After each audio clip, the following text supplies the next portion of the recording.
నల్ల వడ్లు, వీటినే కాలబట్టి అంటారు. ఇందులో కొన్ని తెల్ల వడ్లు కూడా మిక్స్ అయినాయి హార్వెస్టర్లో.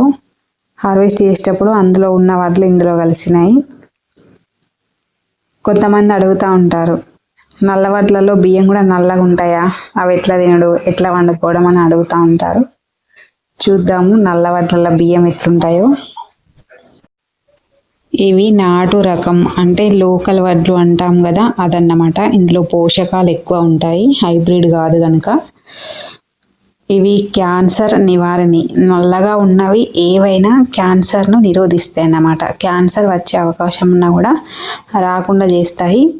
చూడండి, బియ్యపు గింజ నల్లగా ఉంది. అయితే ఇవి నానబెట్టి వండుకుంటే తొందర ఉడుకుతుంది అన్నం. గట్టిగా ఉంటాయి కనుక ఎంత నల్లగా ఉంది బియ్యపు గింజ. రాత్రి నానబెట్టి తెల్లారి వండుకుంటే మంచి ఉడుకుతుంది, తొందర ఉడుకుతుంది, తినడానికి కూడా బాగుంటుంది. నల్లగా ఉన్నంత మాత్రాన చేదు అదేమి ఉండదు, బాగుంటాయి. అటుకులు కూడా వేసుకోవచ్చు వడ్లతోటి, అటుకులు కూడా నల్లగా ఉంటాయి.